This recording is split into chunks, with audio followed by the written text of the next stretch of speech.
What's up? What's up? This your girl Rebel Ray. I'm your hostess with the mostest, and this is the Pruned podcast. Listen, I got a dynamite guest today on set, Kevin Sunga. Come on, y'all. What's good? What's going on, y'all? My name is Kevin Sunga. No, thank you It's so Sunga. much. I didn't even Sunga. say it right. I'm sorry. No, it's all good. No, you gotta Sunga. correct it for the ancestors. Sunga. Come on now. That's okay. Sunga. I've gone through a lot, so no, Sunga. Yeah, it's Okay. Sunga. You got it. Okay, and where's that derived from? What Filipino island? So it is from the island of Luzon, Okay. and province-wise, where my family is from Pampanga. Pampanga. Okay. Yeah, really good food. That's what we're known for is food. Really? Yeah. And what is like the specialty that I should be ordering when I go? Everybody want to order a lobster when they go to the Philippines and Indonesia and everything. But what should we be ordering for? Kamampangan food, like it's something that's really good. I mean, they're lechon. You know what lechon is? No. Yeah, so lechon is a roasted pig. Okay. So, yeah. Okay, so my neighbor, he used to dig up his yard every year, but he shared it with the entire community, and we loved it. And he kept his grass so green. But he would do his roasted pig in the ground. Now, is this certain ways that certain tribes actually do it? How do they do it? It's very interesting because, It's very interesting because that's actually very similar. Actually, what we do is we do it just traditionally. We put it over a spit, we let it rotate. Okay. But I mean, to preserve a lot of the flavor, like you see in like Hawaiian culture, that's where they do dig the pig underneath, so you get that smoke and the aromatics. Smoke. Oh my smokiness. God. Exactly. And let me tell you, when he would share that pork, and I know we're not supposed to be eating pork like that. But, But listen, when he shared that pork, and the pork will fall off the bone and fall off of everything, and the taste that. Oh my God, it was impeccable. You're tempting me. Listen, it's dinner time. I haven't found somebody yet who can actually smoke a pig like that. Yeah, not like in the ground the way he did. He had a palm leaf in the middle of his yard. Yeah, and he would use those palm leaves, and he would wrap that pig and put it down in there and soak it and listen. And when he set it on there, and he had the wood. Oh my God, he never did the charcoal. He used wood. And it kept it steaming and barbecuing down there. I didn't know how to act, smelling that from the side of the house. So over the gate. Yeah.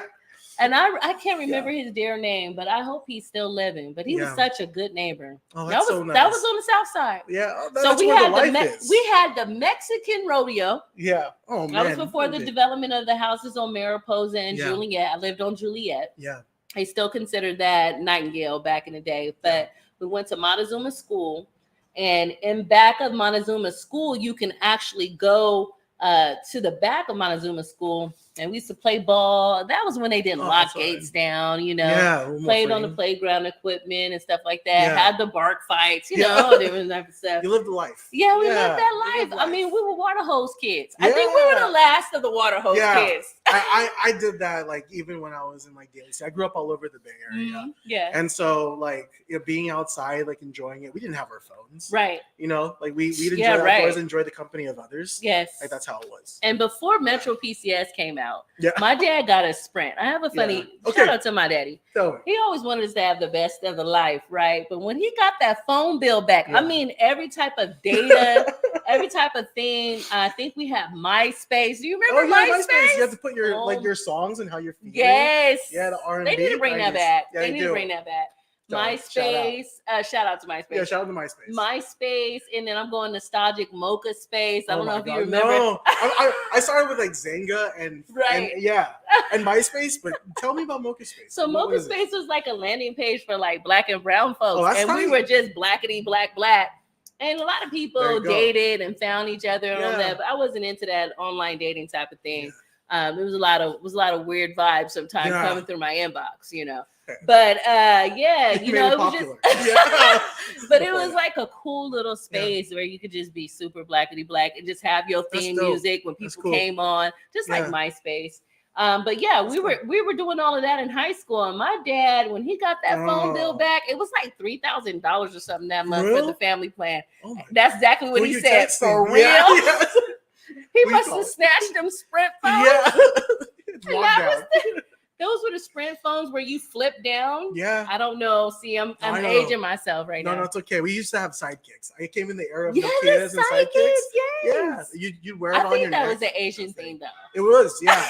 No, like if you didn't have a sidekick, then you were weird. Right. You know? Like the iPhone users now who claim are Androids. Because I'm an Android girl. I'm sorry. Yeah. Hey, you know what? I'm gonna say here on this podcast, but I'm an Android guy. Like you are? I kind of am. Like I have an iPhone just because it's easier to do the work. Really? But if I had to choose, I'm an Android person. Really? Yeah. Tell me why. I think technologically, sorry, Apple, it's a little more advanced. Like I'm looking for something different. Right. You know? And so that's why I like Android a lot more. And even the Google phones, I feel like the quality is better on the camera. The quality is very better on the camera. A lot of people don't know that because they're in that iPhone phase. Yeah.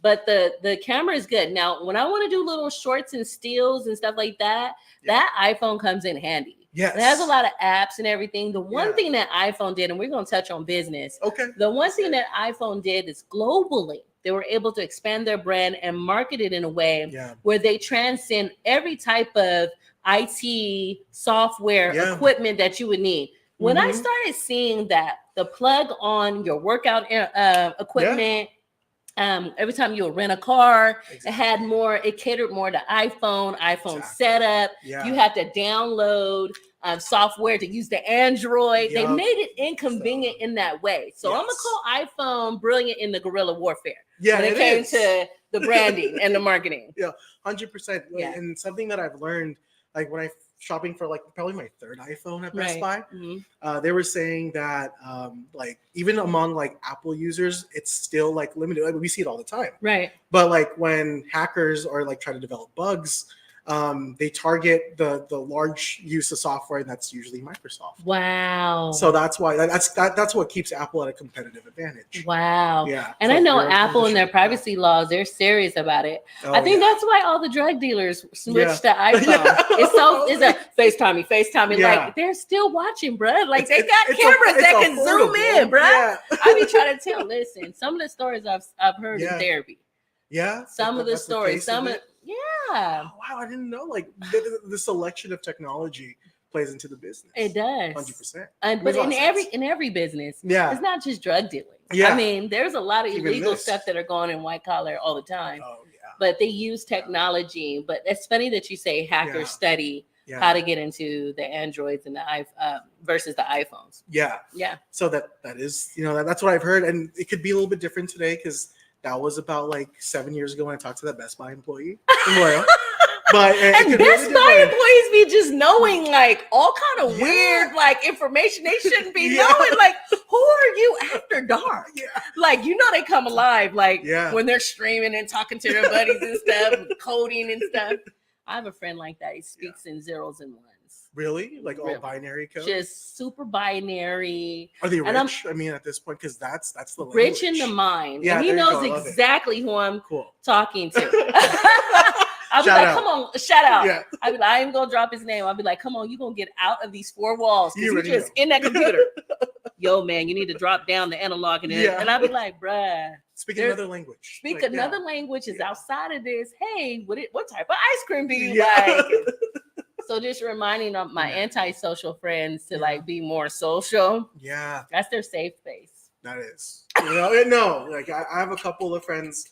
It's interesting, growing up in the Bay Area. Yeah. I mean, I have a couple of friends who are in recruiting. If they're watching this, they know who they are too. But then there are these personality typecasts. Right. But I think it goes to their strengths of putting your head down, getting to the work, and I can't read binary. Right. Code. That is. And I'm amazed every time he freaking does it. But still, I'm still concerned about his social life. And I tell him, I say, you're so handsome. Get out there. Sound like somebody's Filipino auntie. You need to have babies and find a wife.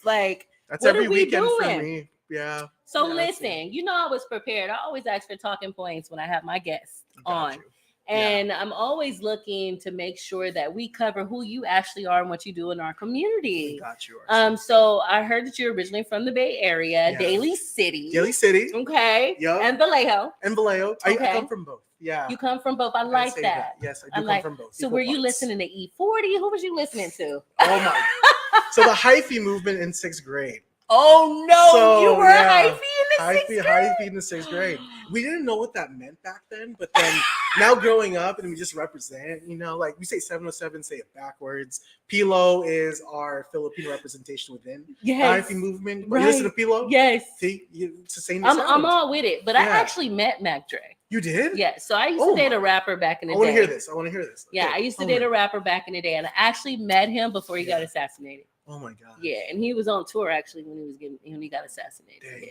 Yeah. But he was a really dope guy. Who would think he would transcend now 20 years, 25 years? Yeah, 25 years. Doing this just all of his music and his emphasis on just like his wordplay and actually being able to tell about the life on the streets of actual Oakland, the Bay Area, the Yay area, come up with these terminologies.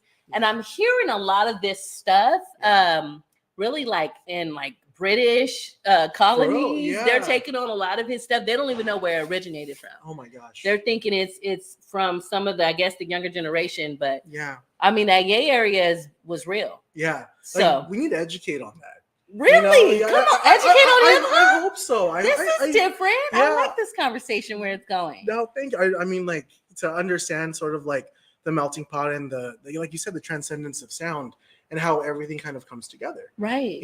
And so, I mean, I like growing up, doing like, some of the hood rat stuff, like growing up, like I'd go to the water tower where they have Mac Dre's mural.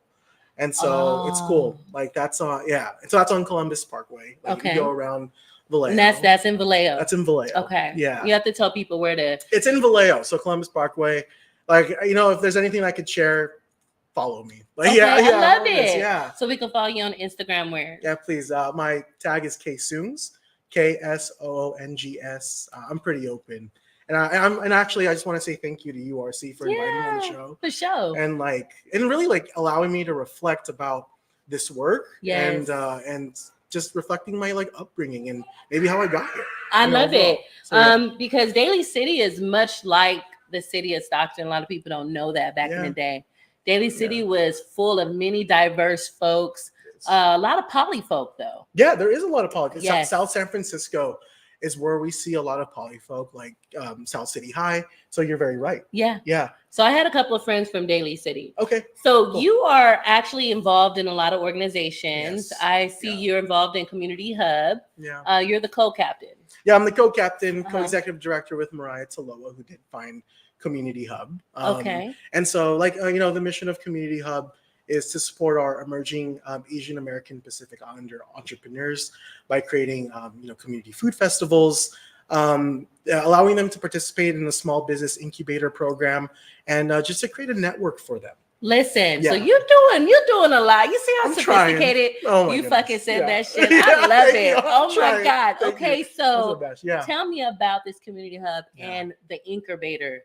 Like, tell me the concept behind that. Where did that came from? That's important, right? To entrepreneurship, to young Black and brown startups. Yep. Mm-hmm. So no, with this, so I really got to shout out our community folks over at Cultivate Labs out in San Francisco. They played a huge role in like revitalizing the South of Market District.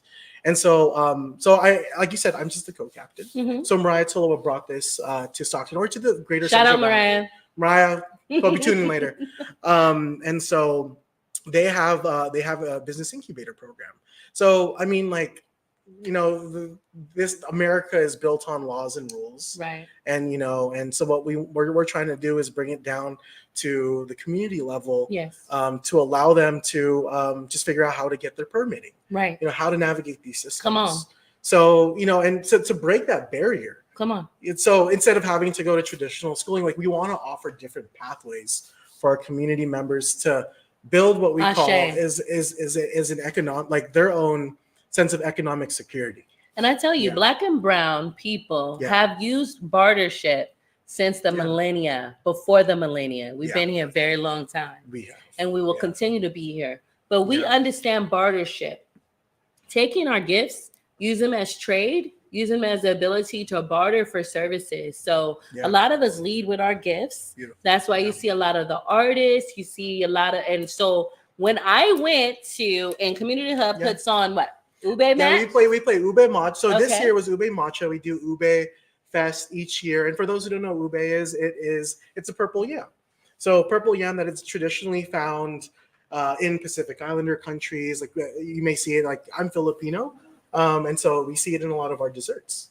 I love it. Yeah. Have you had ube? No, haven't had ube yet. We gotta get you ube. I would love it. And you know I'm a foodie, so I'm trying to get this weight off now. Yeah. But I want to just give a shout out to, and you know the artist name. Can you tell them who the artist is of this fine t-shirt? Ugat Clothing, based out of San Francisco. I actually have a pair of shorts from him too. That's straight up the Filipino flag. Okay, so yes. tell me what I'm wearing. Yeah, so you're wearing Ugat Clothing, Delano. So it's a city down towards still Central Valley of California, and then Manongs. So Manongs. So in the Filipinx culture. We have terms for our to revere those who are older than us. So we have like Kuya, which is like an older brother, and Ate, which is an older sister. So Ilocano, which is a dialect within the Philippines, which is more of the Ilocos region of the northern Philippines. They use the word manong. And manong is the equivalent of kuya, but it's a term of endearment and respect. Yes, Ashe. Yeah. And so I wear this because of my social justice roots. And this is one of the first social justice movements other than the civil rights movement in the 1960s, where we learned about our Filipino farm workers and their ability to strike against the injustices and the conditions of our farm laborers. And actually, the Filipino farm workers actually started the movement first. A lot of people think it was the Mexican farm workers. It was actually the Filipino farm workers down in DeLeo started that strike. And when Cesar Chavez went down there and met with the head leader, that's when they combined forces and they made sure that they wanted to stand united. Yes. And that was that brown united that we saw, right? Yes. Got to get back to that. Yeah, solidarity is where it's at. So yes, like Filipinos, they started their movement. It was a lot of behind the scenes work, like Larry Leong, Philip Delacruz. Yes.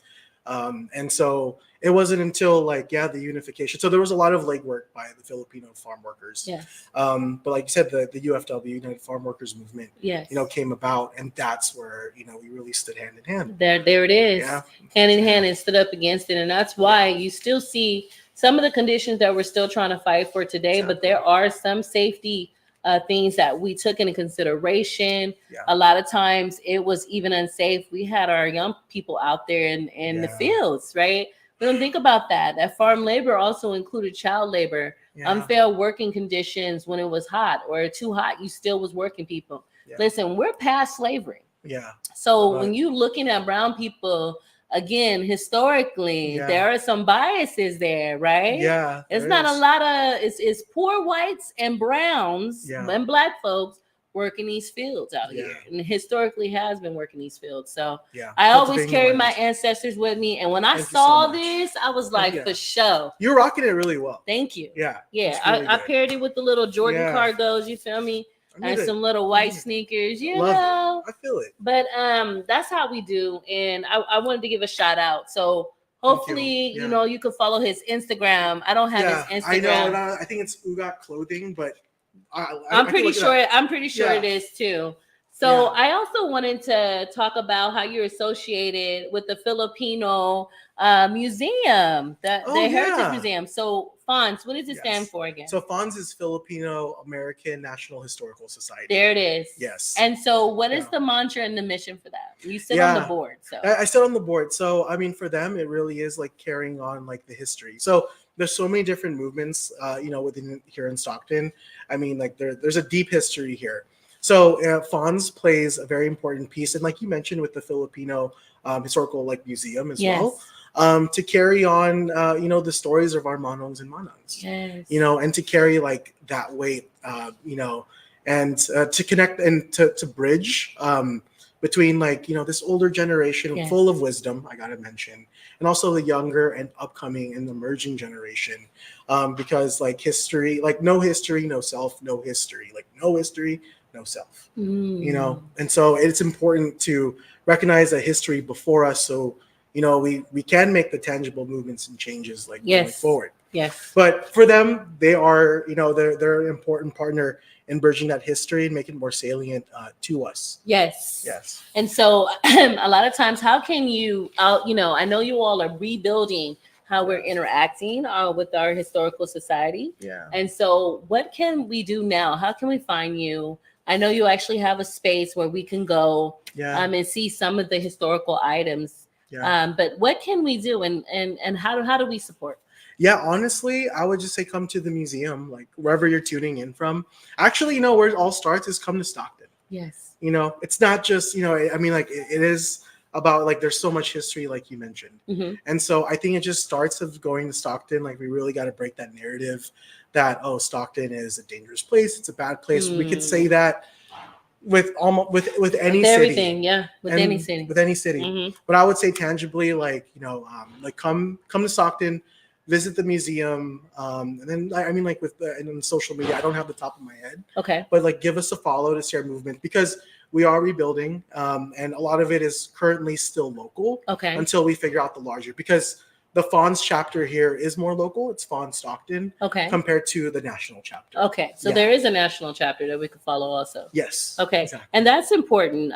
Really believing into who our identity is. And then, I was talking about why it was important to when we talk about the identity of who we are and versus association versus the assimilation sometimes. Oh, right? Yeah. Like we often lose our identity and who we are, who we came from. Yeah. To try to associate so we can belong here in American society. Yeah. What do you got to say to some of the younger generation? For me, it's again like the one thing I want to like really share is the value of ethnic studies. And I think for those who are like growing up, like yes, like engage in your history classes, like, and I gotta say, like you'll learn the white history. You'll learn about the wars, you learn about how this country was built, but also learn about like, ethnic studies, learn about our history, your history, and we can't shy away from it. And so with that, like you'll learn the perspectives. And in terms of like in assimilation, like, like talk to your parents, talk to your grandparents. Right. Those are like your direct links to a history before you. Exactly. So that's the biggest and we don't do that. There's a disconnect, I think, with our elders and also with our young folks. And we don't pass those stories down. We don't know what to expect of ourselves. Exactly. We don't know what to fight for, to hold on to. Yeah. Right. And I think about that even in the Black plight and the Black diaspora. They broke us, they chained us, and they separated us. And the mobilization is even psychological. It is. Yeah. So we really didn't see that though in the Filipino community as much. Why is that? Can you repeat that again? You know how we were talking about before we got on air about the solidarity of the unit of like how the Filipino culture actually moves together. And I don't know if it's because they were always just isolated on the island in a way where they had one another and they had to rely on one another. But it's in depth in the Filipino culture. I could go into that. Yeah, it's so interesting. So culturally, like it is very typical to grow up in multi-generational homes. And sort of the thought process is like, here you have social benefits. Like you have your, you could tap into social benefits and have retirement, like your 401ks, like all of that. But back then, like you were really, hoping like your kids would take care of you, and what's really interesting is like, and this may like kind of shift things, is like, culturally, like it's great. Like we should, like we got to take care of each other, and that is community. Yeah. But sometimes, like I also want to point out that it could also work to like this detriment of like over reliance. And so that's what I'm experiencing as someone who's kind of in between generations. Is that expectation of like you have to serve. I mean, I may sound really individualistic, but something I want to uplift is if we're trying to build like wealth for my future generations. Right.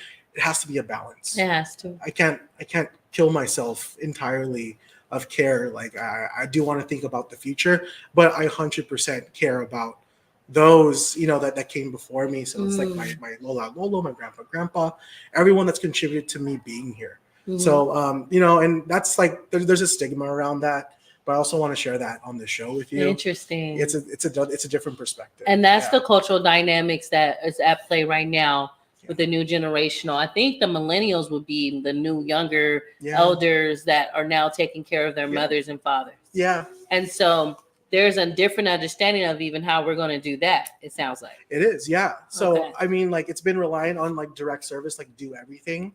But the biggest thing is, like, what I've told, like, and my dad understands, like, I've talked to my dad about this. Mm-hmm. And so with my dad, I told him, I was just like, just give me some time.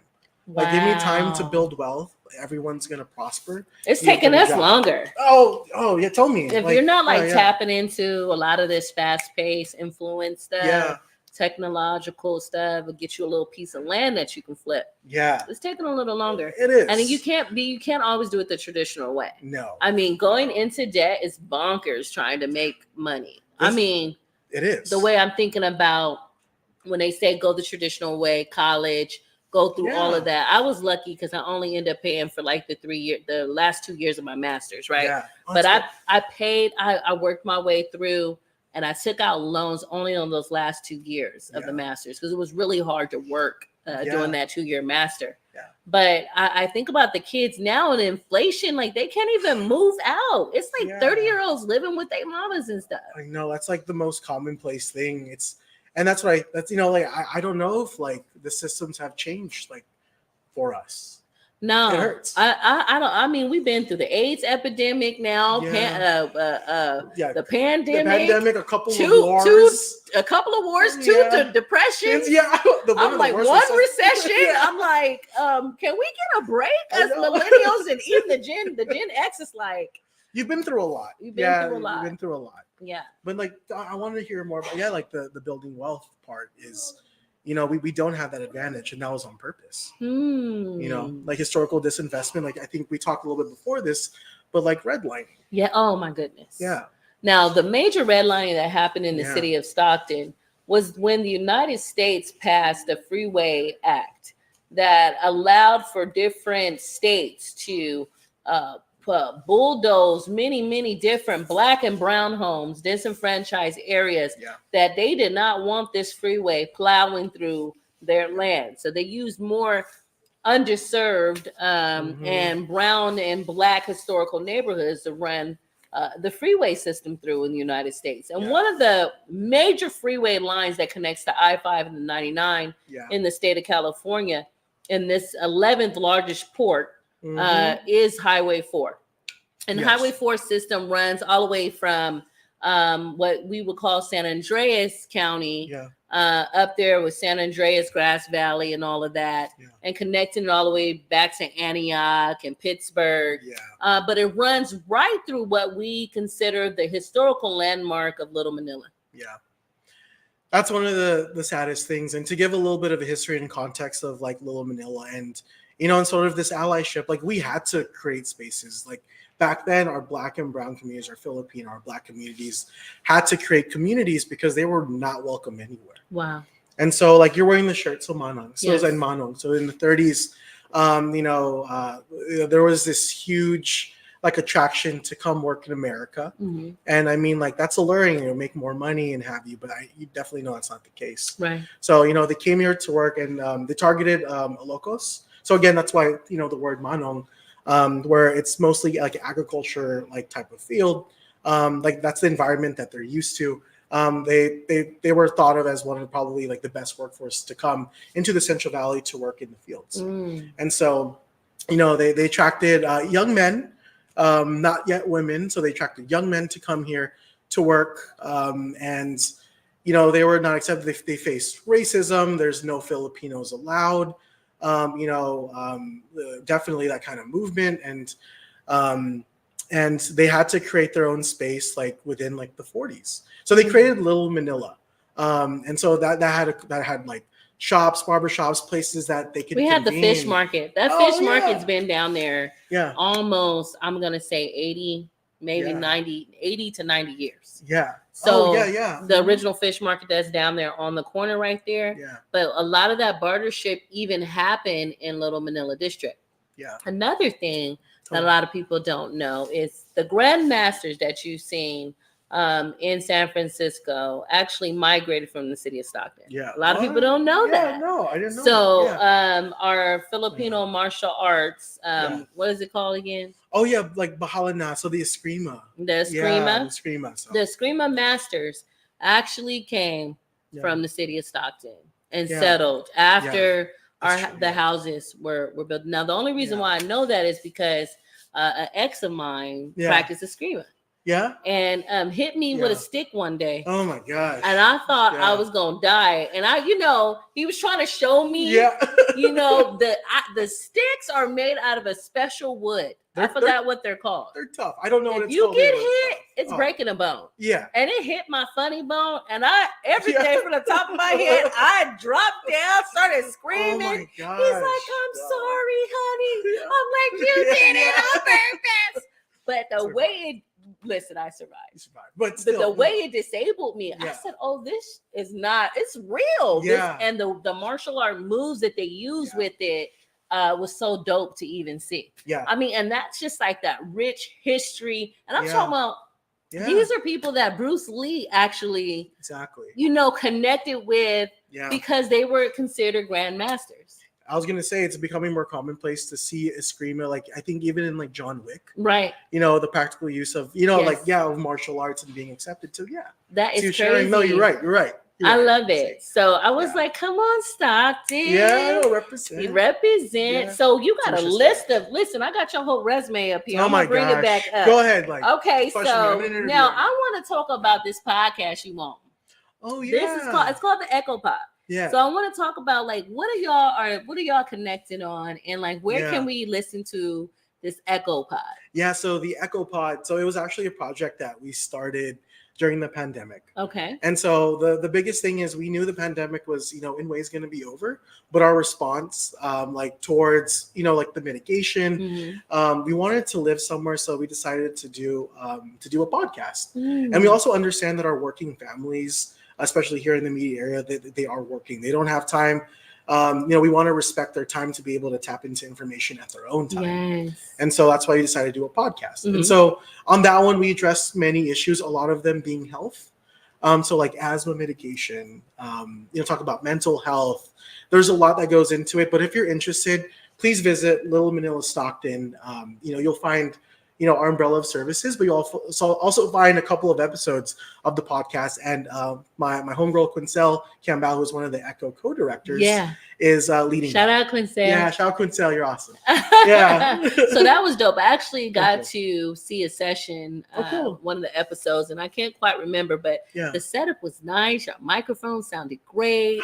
It was like this setup right here. This is professional. Oh, thank you. It is really professional. Yes. I try to create a vibe where it's just like you come, you talking to your sister. Yeah. You talking to your friend, because we really want to know in the most casual way what our folks are doing. Yeah. What our brilliant young people are up to in social justice. So what are some of the things we know we need to keep our minds on? We're voting. We're about to vote. We're coming up on a big vote. Is there anything in the state legislation? Is there anything in the local measures that we want to make sure that we keep our eye on? You know what, in terms of policy, I mean, the biggest thing is just really promoting civic engagement. So so I graduated political science and pre-law. Okay. So, in college, but for me, it's just the matter of taking action. And I know I keep simplifying things. It's not like, a specific policy, but honestly, that's where it starts. And I think it's really just give a damn about something. Right. I love it. Like, I think that's like the most frank thing I can say is just like a lot of people kind of ride sort of this like neutrality, but in order to promote change, you need to have conviction. And have conviction for your brothers, your sisters. Yes. Like when you decide on policy, decide on what's going to benefit the community, and that's going to benefit your loved ones. No, nothing dividing. Like we've learned from history. So how are you talking to generations about always voting the same way because it's the actual party that you're told to vote? That's a hard one. Tough. That's a hard discussion. Yes. Because even then, like even with the political parties, like you even still have like variety of perspectives like within.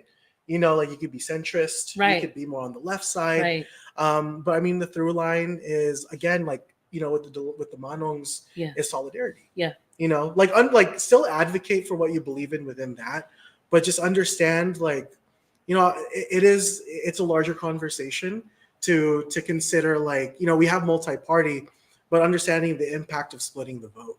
You know? I just wish Bernie would have got it. Like, oh man, I've been like, we would have been okay. Yeah, Bernie would have set us straight on a lot of different stuff. I know he didn't take a hard stance on the new war that's happening with Jerusalem and Palestine. Free Palestine. I'm gonna say that. Listen, it's too much going on with that situation. War in itself, and when you're fighting over land, we know all too well. Oh my gosh, imperialism, colonialism, all of that hitting us. And you know, it'll be black folks will be the first one to say somebody's anti-cis. I can't even say it because I'm not that at all.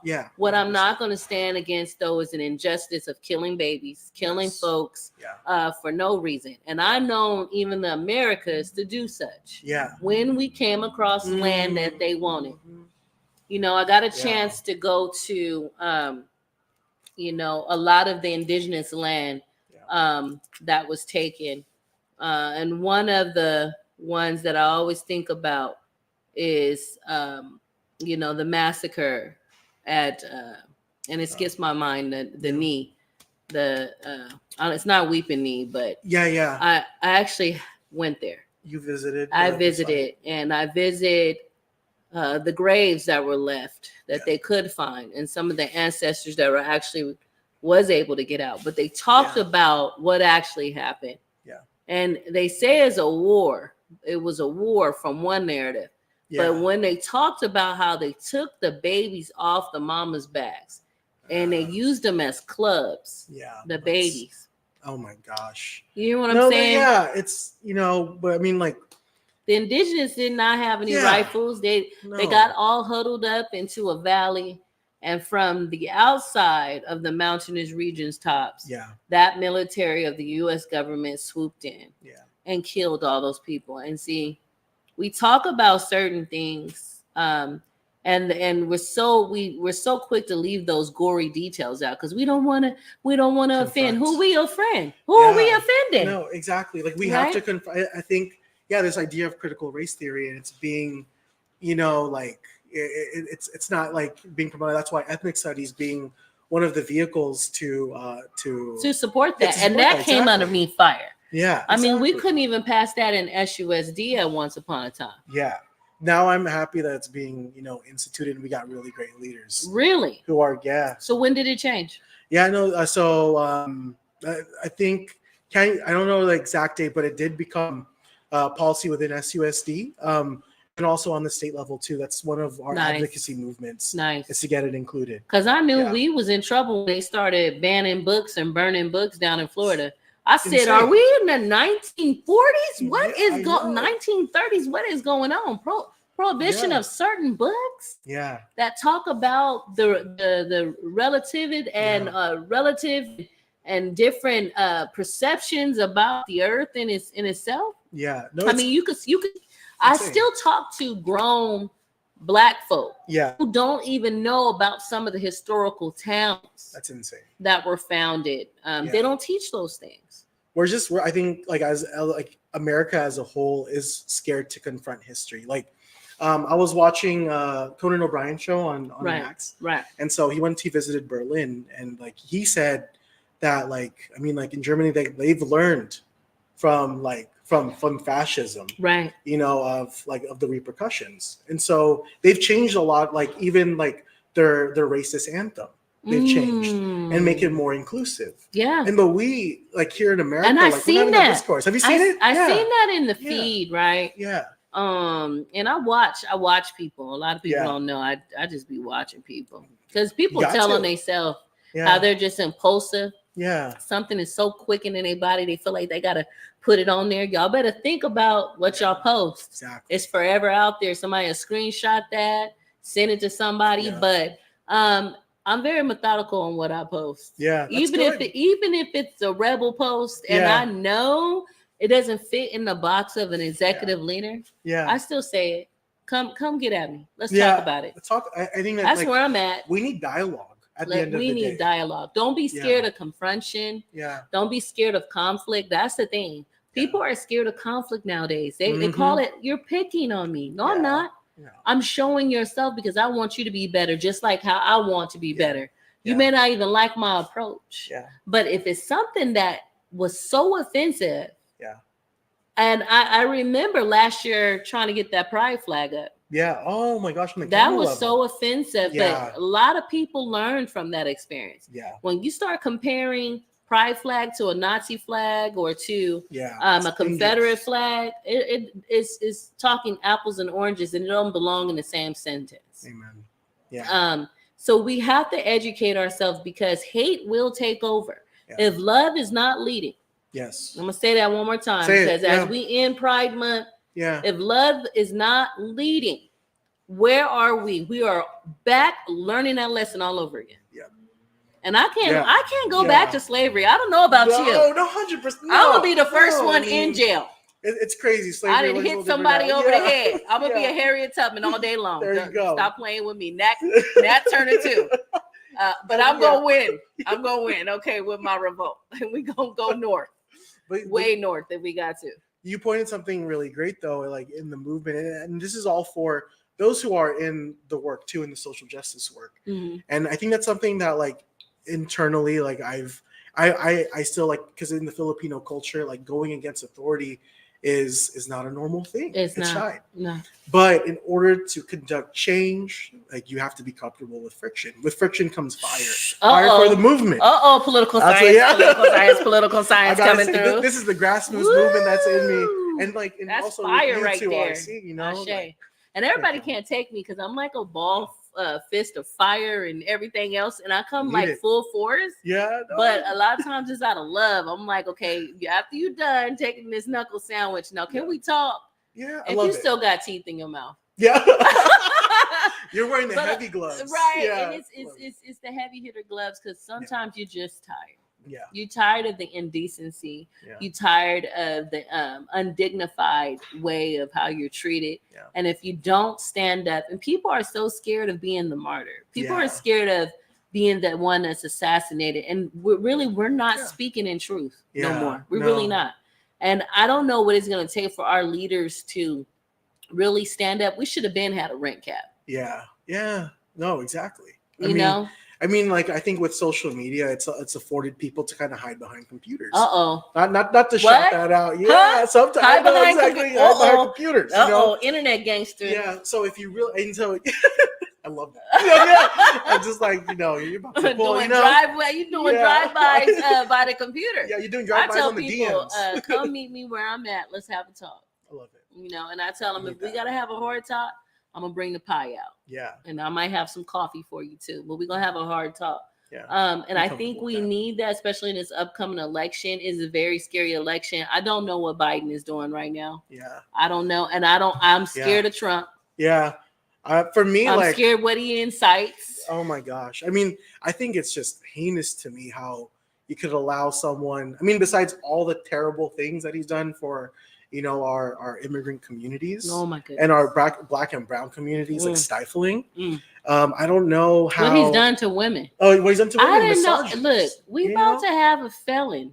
They are okay with having a felon. That's what I was trying to get in the White House. Do you know there is no law preventing a felon? So each one of you felons, please put your presidential can consider running next year or the next general election, because that's where we're at in American history, right? It used to be the highest integrity of the land. Yeah. And we know after the presidency, after they left, their scandals came out after they left. But while they were running, we felt pride. Yeah. I don't feel pride this election. No, it's really tough. Everything we're really into. Like even like certain policies, like today with what's going on overseas.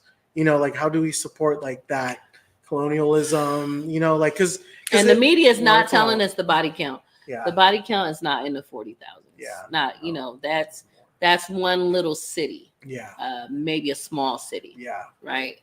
Just think of Stockton. Stockton is over 340,000 people. Yeah. So Jeez. You have the destruction and amount of destruction that we saw when I saw an advocate, a father, hold up that dead baby, and it was lifeless. Yeah. I just began to pray. Yeah. I just began to pray. It was nothing. It was so traumatizing to see that on air, and no one just talk about it. We just went by as usual. And we talked about that same influence. You're not American enough when we went against the Vietnam War. Yeah. You know, when our black and brown, our Filipinos, our Chinese, or any type of brown and black, even our poor white young men who came back from that war, they were even demonized and looked down on. They weren't welcome back. Yeah. And some of them were just sent. You know, they didn't have a choice. They didn't have a choice. They didn't have a choice. Right? Because a lot of them got in trouble. And during that time, the judge was sentencing you to go and be in war. Exactly. A lot of people don't know that was a common practice. If you got in trouble, you needed to go enlist and enroll in the military. So now that we got this new, it's a new is it the new selection service? It's the new selection service. Yeah, I think 18 to 25, you're like automatically 26. 26. Automatically enrolled. You're automatically enrolled. Yeah. So for some of you all who thought you're going to start your little families, if we do decide to go to a large war, you could be shipped off. And seriously, they're not playing. And I don't know how they would do it regionally, but a lot of people don't know that. Yeah. And I mean, it goes back to like this election cycle, and what you can do is like scrutinize candidates and scrutinize policies. Yes. And engage write into tell them how they can write into the representatives, please. Oh yeah. Like your Congress members, like they're there for you. That's like, I believe in I believe in the political system. I mean, working here in social justice, like you remain an optimist, you know, at least on my end. You remain an optimist of working with Congress, working within the system. Of course, like you're trying to, you know, promote change, and of course that's going to create friction. Right. But then also know that, you know, like what you hope for is like the representatives that you've elected are able to implement change. And so again, it goes back to our work, like partner with your local nonprofits, look into coalitions that are happening, you know, because that's where the change happens in mass. When we talk about that change, you know, I always talk about the revolution won't be televised, but the revolution must be monetized. I'm going to say that very closely. Monetized. Yeah. And when we talk about these big systems, and you know, this infrastructure has been rebuilded. Don't say that it's not. We are rebuilding this infrastructure after COVID. Yeah. COVID really showed us the weak points in our infrastructure in America. It showed us the security points, the response time, the response on even how we can congruently work together as systems, and then even the train wreck behind it. So now we're in the train wreck behind it. Yeah, both me and you have been trying to build, have been trying to mobilize, organize individuals. What are you going to say about our nonprofit sector now? What are we needing more than ever? We need funding. And so something crazy, like you mentioned, is that in the pandemic, it showed how much community like based organizations, nonprofits, how much reliance there is on the government. Come on. So then, because I mean, the government could go out there, you know, like really get vaccines, but it doesn't work if, you know, they don't trust these systems. So there's folks like you and me, you know, we represent the community who trust us in order to give a hand to government. And they rely on us heavily. 100%. Yeah. Yeah, they do. And so what is needed now is we saw unprecedented, like what I've learned is that like government and also like some of this philanthropy could tap into so much money in order to give in response to what's going on, like on a disaster level. Yeah. So philanthropists are now got this notion that we should be working in ecosystems. Have you seen that current research? Well, we've been knowing this for years. Yeah. Social collectivism, social impact work, impact model work. We've been doing this because it's in our blood. It's in our innate blood to come together when there is a disaster. I mean, you either have, even when a dysfunctional family got to bury somebody, there's going to be a dysfunctional funeral. But one auntie gonna bring the potato salad. Yeah. The other one gonna bring the lumpia. Yeah. You feel me? Yes. Somebody gonna pay for the church. Lord have mercy. You're gonna make it happen. We're gonna pass the offering plate a couple times. Yes. No one's gonna take it from right. But it's a shared community. It's a shared community. Yeah. And so we know this when it comes to grassrooted work. When you're on the ground working, you have the people's hearts and you have the people's inspirations and connections. Yes. Sometimes systems not valuing that don't pour into that type of funding. Yeah.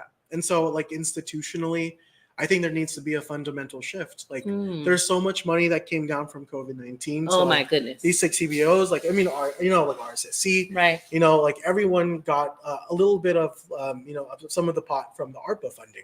And ARPA was the sort of the federal bill that allowed for COVID-19 like mitigation funding to come down at a very easy rate.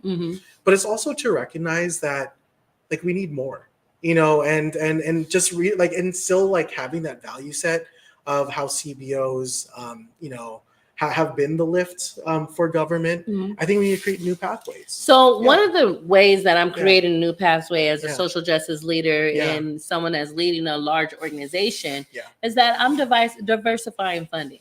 Oh, good. We cannot be just greatly dependent on grant deliverables, especially when there's a budget deficit, there's inflation, there's a scarcity mindset, there's some hoarding, and I'm going to say it. Yeah. Some financial hoarding that's happening with certain systems, hoarding money. There's some brokenness in how they're also spending money. Yeah.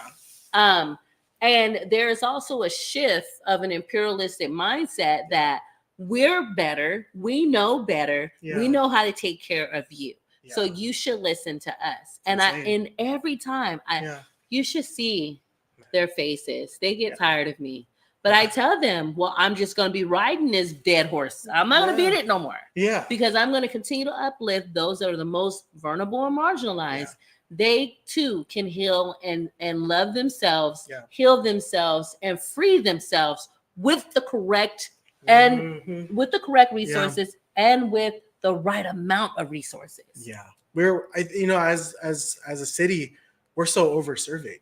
So when does it become a point where they trust us? Like, why do we have to substantiate? And when you say so they, data? When I say they, I think about our funders. I think about the government. I think about how much money goes into the Bay Area and goes into, I'm from the Bay Area, but I'm that skips over Central. Exactly. And that's all of our central cities that we're seeing. We're seeing Merced, we're seeing Modesto, we're seeing all the way up and down to Fresno. I'm hearing the same thing. Kings County is saying the same thing. Imperial Valley. Yeah. They're saying the same exact thing. Yeah. There's a disinvestment. But the system designed that valley for farming, agriculture, and warehousing. Yeah. It did not design it for what? It didn't design like the high IT, software coding. It's land use. Yeah. And now that people are fighting over land, they're hoarding land, right?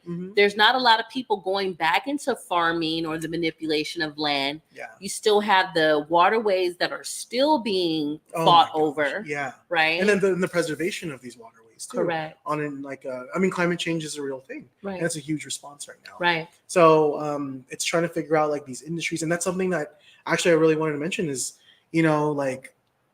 as like in Mountain House and like Lathrop, there are more folks coming in. Yes, they are. And something that we should be very wary about. It's good, this discussion about economic development, more jobs, more quality jobs. I think we also have to scrutinize that too. Like, what is quality? And like the emerging industries that are coming here, like though it looks good, like making sure that they do it in a way that benefits our community. Thank you. Especially when it's the federal government involved or some type of large system that you see all over the actual map. So let's take, for instance, Kaiser. Kaiser did a good thing. Actually, Kaiser leveled the actual pay across the whole state of California. There you go. So just because you live in the Bay Area versus living in Stockton and you're working at a Stockton Kaiser, you're actually getting the same exact pay as you would a Bay Area person. But again, a lot of those people leave other systems because they're not practicing that equity. Yes. Equity. Yes.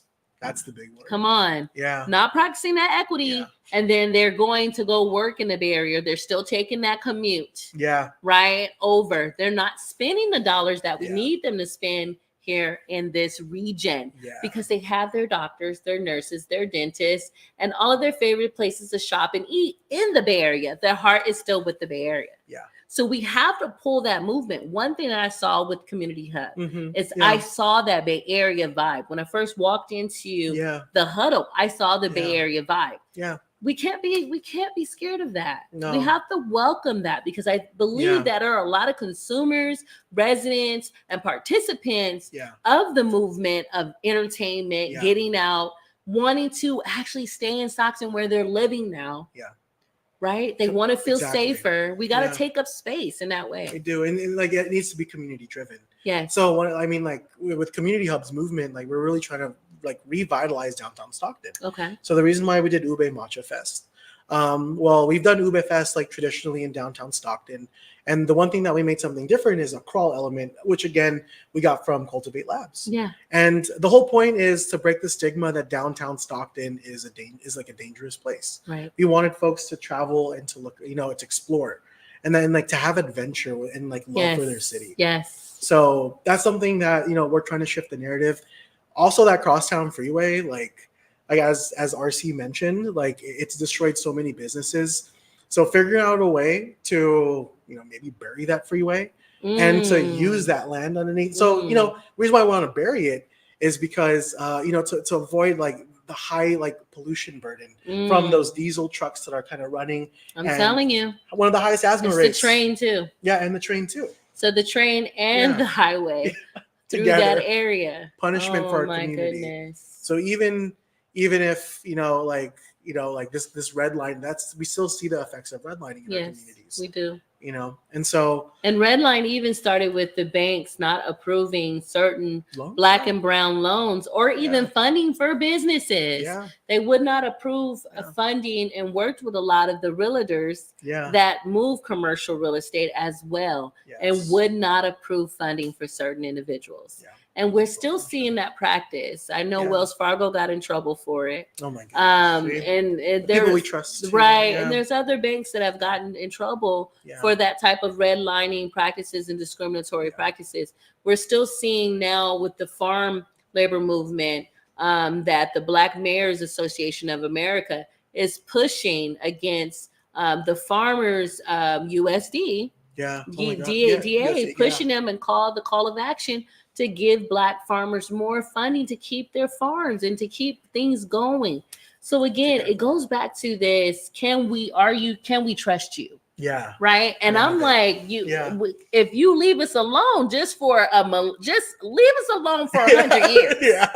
Right. See what happens. Yeah. And I tell people that all the time, especially when they were trying to introduce a certain concept here about this utopia. Yeah. Of type of living, right? Yeah. They had it all in the National Geographic, right? And it was talking about blue zones. Yeah. What is blue zone? So blue zone is supposed to be this utopic way of living where you have friendship, you have good air quality, your living and how you live is. I said, listen, if that existed in anywhere we try to have it without the Klan or without discriminatory practices or even laws that were put in place that prevented that utopia village, we would have had it already. We would have had it coming up this 100 years of non-Jim Crow. Yeah. And Jim Crow hasn't even been gone that long of 100 years. Exactly. So we would have had that, right? So I tell people all the time, the reason why I fell in love with the concept of Wakanda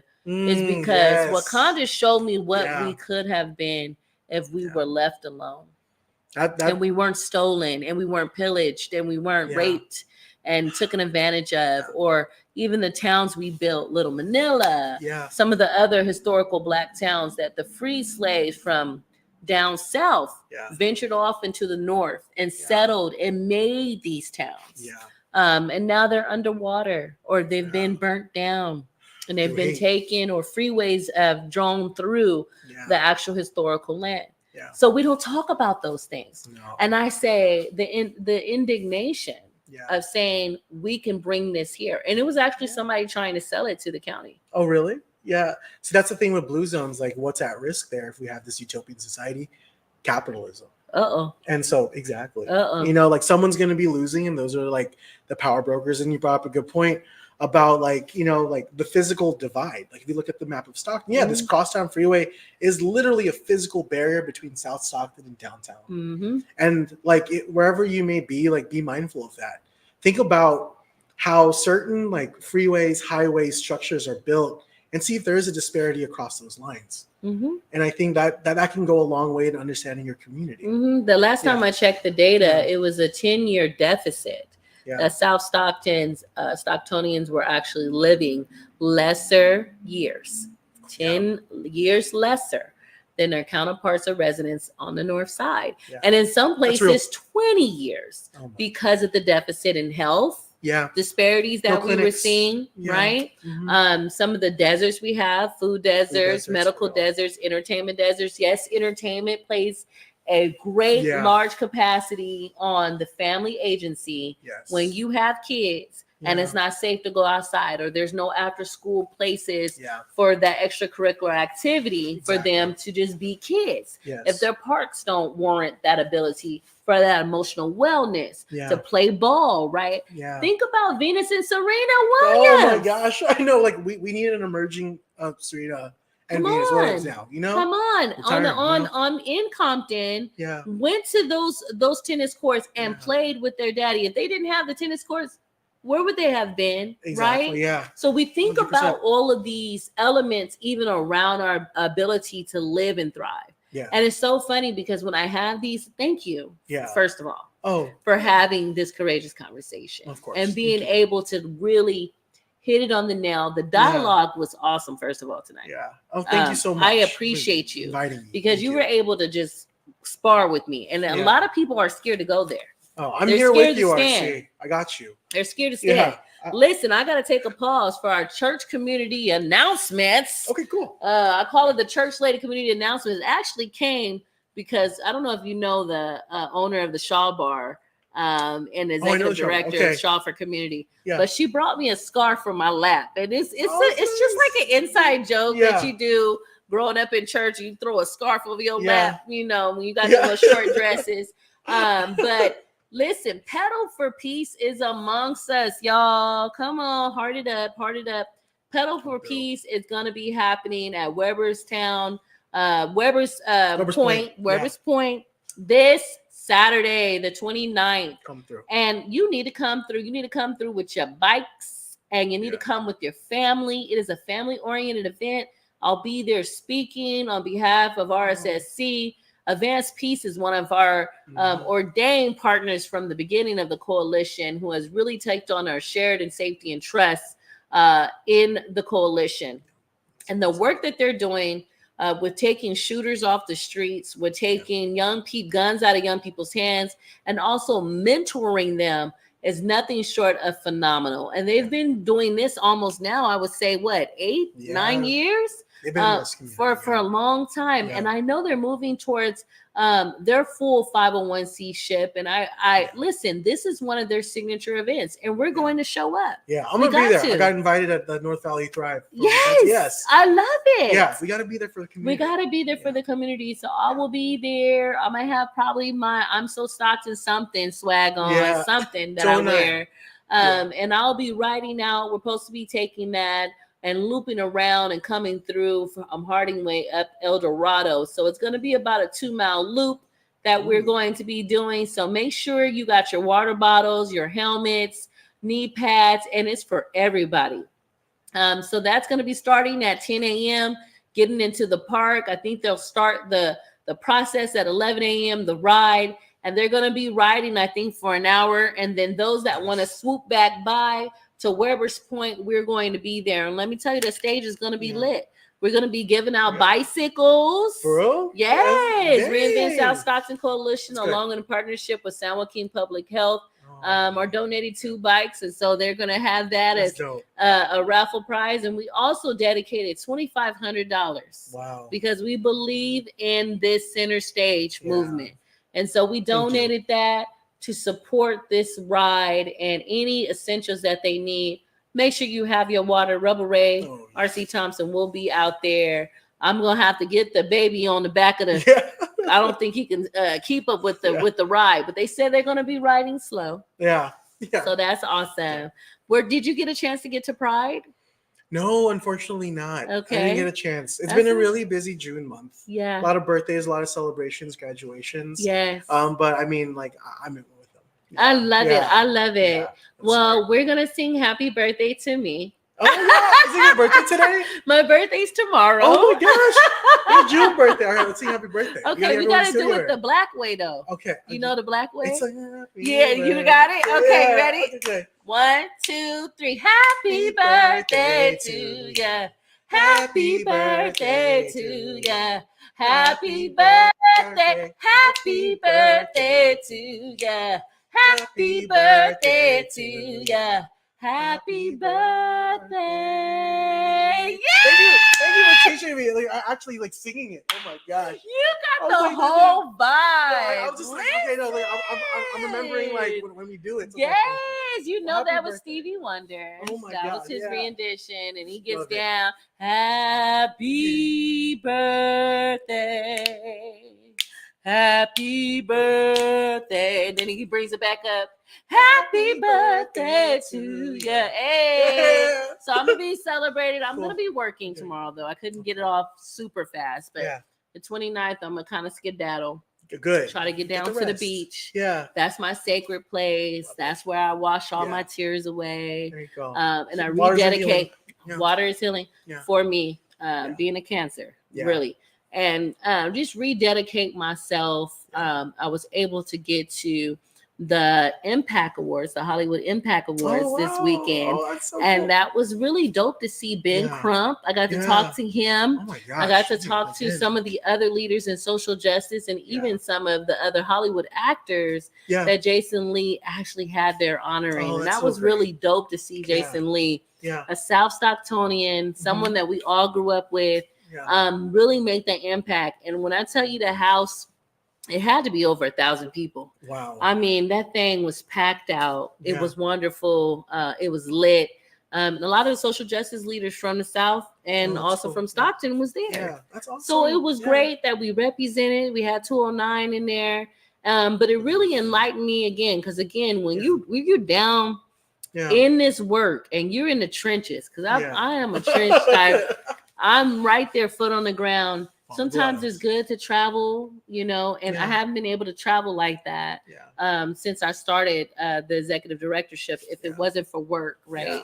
But it was good to travel, and it was good to see what other people are still pushing for. Right. We're still pushing for social justice in many different ways.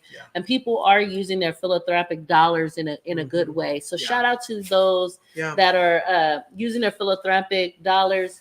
Ben Crump said something that left me inspired about Jason Lee. Whatever we think about Jason Lee and how people think he's a gossip artist or a columnist, he's also used his influence very much nicely for the things we need in social justice and speaking up. And a lot of times we disenfranchise, I would say, Black folk, period. But people also who got the big mouths. And I'm always known to have a big mouth. Gotta be heard. People are not willing to accept the truth sometimes. The truth ain't pretty. Oh no, but you got to be willing to dialogue. You got to be willing to listen and hear all sides at the table, because that's the only way we're gonna move forward. Exactly. And you got to appreciate it too, even the most quietest voice. And that's one of the very privileges that we take for granted. Being able to voice, being able to have this space. So thank you so much for RC, for inviting me. You're an amazing leader in this community. Before I even came into this community, I've known the work that you've done. Because with the organization, like my wife served with you too. So exactly with Nikki. Shout out to my wife. Shout out. You should have been shout out. I know. Nikki. I'm so sorry. Nikki keeps the family together. Don't play with it. She does. And shout out to EMAC and the organization she leads. I just really wanted to sincerely thank you. Oh, thank you, Kevin. And I think we have somebody behind stage waiting on you.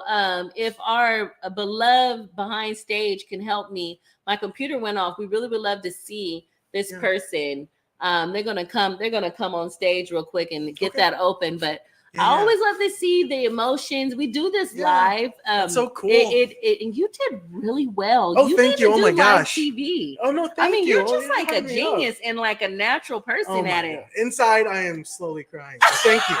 I'm just like, the imposter syndrome that kicks for those who resonate. Oh my God. Yeah, thank you. You made it a very comfortable conversation. Thank you so much. And I tell that imposter girl, shut up. I drive and she be like, you know what, today? I'll be like, shut up. Not today. Yeah. When I be driving, I talk to myself. Because we gotta be in space in a way that supports those courageous conversations. Because if you're not gonna have them, nobody else will. Yeah. And did it die? Did it die, Moses? Okay. All right. We're just gonna do it by ear. Okay. Yeah. Okay. So who do we have that's coming on? And we're gonna end this podcast in a great way. How many people do we have in the back? Okay, we have one person. Okay. Who's come on? Hello. Hey, what's up? I know I sent it like last minute, so that's okay. That's okay. We love when our listeners and our viewers come on to support our guests. Oh, thank you. This is really great. Yeah, so I do it live because what you gonna say, truthful and honestly, is gonna be put out there anyway. Yeah. And what you stand on, people are going to see that. And I like the natural ability to conversate and dialogue. I love intellectual people like yourself that come on the podcast, and you're able just to jump around on topics and just really engage in a conversation. Yeah. I tell the guys, on staff here, I'd be like, it's really hard to do a podcast by yourself. Yeah. I feel like podcasts are meant to have different personalities on them. 100%. And this is non-fabricated. That's what I like. This is actually my first pod. I mean, like we have the Echo Pod, but then like there's editing, like there's post-production. I don't do no editing. No, this is it. You didn't heard them screaming crazy kids in the background, and being a single mama and having to do the Zoom shoot. Yeah. Give the death stare. Yeah. I was telling you earlier about like my defiance and my little baby. He's such a rebel, Amir. And giving him the death stare, like, if you don't be quiet while I'm on this podcast, and him just staring back. What'd you say? He's just like, I'm just trying to figure this out. I'm just trying to figure it out. Like, he's absorbing, but it's just like, I'm in my own world. Exactly. Yeah. You know exactly what you're doing. And when we get home, we're going to have a talk. So, Nikki, are you there? Did they get you on, Nikki? Can y'all hear me? Hello, Nikki. Oh, what's up? Hey, Bob. Oh, I did not know I was supposed to talk, y'all. Just a hi. You call her Bug? Is that a term of endearment? No, it's so funny because I say Bob, like B-A-B, because when we text each other when she was living in Stockton, I was still in the Bay, like it would auto-correct from babe to Bob. So it just stuck. So what's up, Bob? Yeah. Oh, that's so cute. For all those who have that semi-long distance relationship. I love it. Thank you. So, Bob, are you there? Nikki, are you there? Okay, we're still coming in. Nikki, can you hear us? Okay, while they get Nikki on, I think her internet might be. Is her internet choppy or her internet? So tell me about how you met Nikki. What version? I'm just kidding. No, yeah. It's so funny because like. So, are you the naughty one? You look like you're the naughty one in the relationship. Like you get y'all in trouble. All I gotta say is Vegas is great. So but to keep it, but the cool thing is like we went to the same college. Okay. So we went to Dominican University of California in Marin. That's dope. So and at the time like we both have very different personalities. Yes. So I mean, extroverted, a little more introverted, like Nikki. And we didn't really we had mutual friends, but we didn't really cross paths until after college. Oh. And it wasn't until I was just in my year of healing from a lot of trauma. And that I was just like, you know what? Like I need to cultivate space to have some fun. And so cultivate some space. They got sophisticated. I want to get ratchet with my ratchet I'm still in that. Cultivate some space to have some fun. Okay, I'm gonna get that. In Las Vegas. So yeah. So I took my tax return money and I paid for room. Yeah, got the tax return. You're like 23 and you're like, I'm just gonna figure out life from that point. And so that's how it kind of started. Like we had we met. We had space to have fun. Oh my goodness! And so no, just keeping it like pure PG. But then we found a connection, and she brought me to Stockton. Oh my goodness! And this is where I honestly like. This is where I truly found myself. I wouldn't be here if it wasn't for her with you and meeting the great folks. You know, like everyone here. So yeah. And so your wife really centered you. She did. Like she brought me back because I was working in healthcare, and you know, and like the narrative in the Filipino like. Or in the Filipinx, like success story is you'd have to be in healthcare because it's so stable. And it wasn't. She shared Little Manila with me, and it kind of made it a semi-subconscious dream that I did want to work for this organization. And I am here now today because her family allowed me to stay here during the pandemic, and like she really inspired me to be community centered and get back to what I love.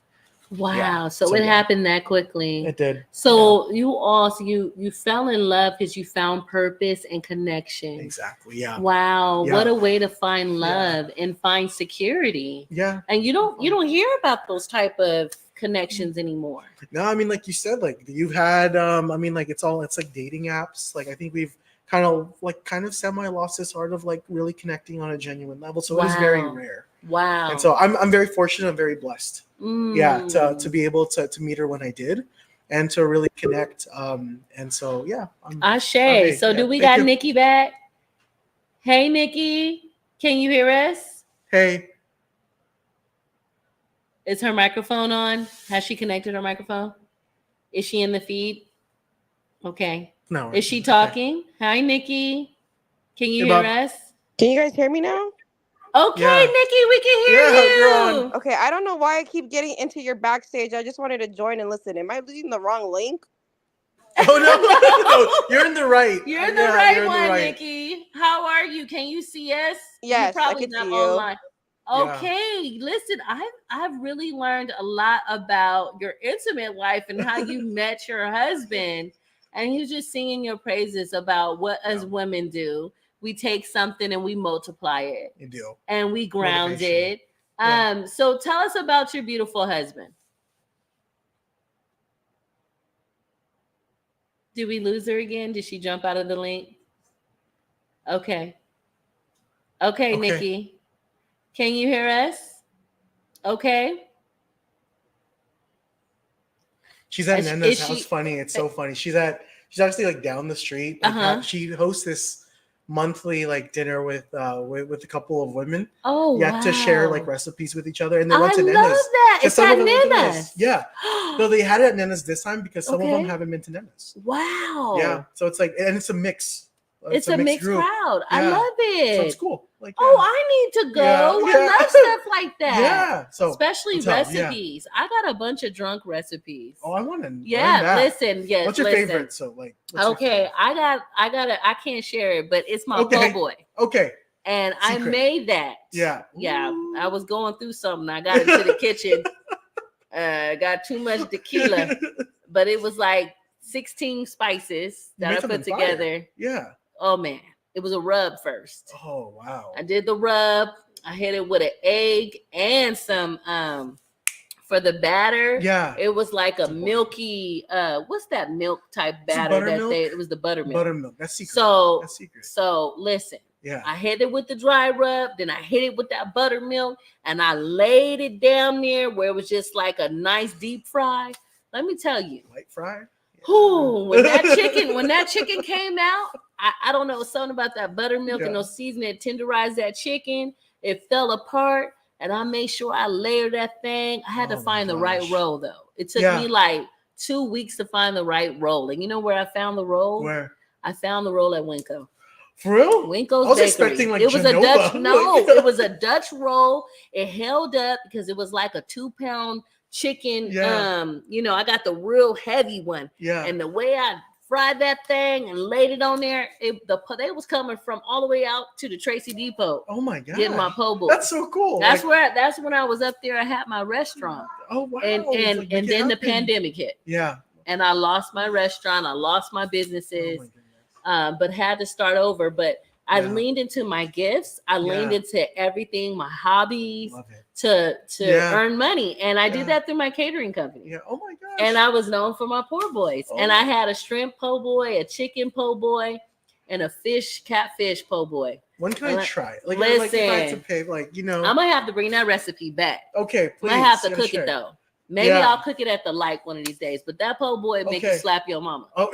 And easily, I think I was selling it for like $8, but it took me like $8 to make it. Yeah, I know. It's like profit margin. I was just giving it away, right? No profit margin. But I paired it with some banana pudding and some crinkly garlic fries. That's a way to the soul. You feed the soul. Listen, your soul, your gut, and everything else. Yeah. So I like that she does that. Yeah. And those recipes actually come, they're history. Yeah. Like I used to have a carton of recipes that my godmom taught me. Yeah. And she was a Southern cook from Texas. Mm-hmm. And a lot of her recipes, a lot of people really want to know them. She taught me them. Yeah. I love it. I love to use them. Is that what you've carried on with like I've carried on with that in my catering business, the certain way on even how she tenderizes her meat, her brines, all of that. I got all of that secret stuff. Yeah. And the only thing I don't really focus on is like the baking. I wish I would have just like got her sweet potato pie down. Yeah. You know what I mean? She made it from scratch, crust, all of that, you know. It's hard. It's just hard. But I got her greens recipe. I got her mac and cheese recipe. I got a lot of the stuff that she gave me. The picnic's ready. All of that. Yeah. All of that. And you know, we don't do no picnic. We'll do a cookout. Oh, there you go. The cookout. Yeah, you know the history about using the word picnic. Yeah, yeah. Oh, wait, never mind. I'll take it back. See, laughs like, hey, I'm human. I'm sorry. A lot of black folks don't even know that. Yeah, you know, we use cookout. We don't go barbecue. Yeah. We don't do picnic. Yeah. You know. Let's backtrack. No, but then I recognize my humanity. Like I'm still learning in this work.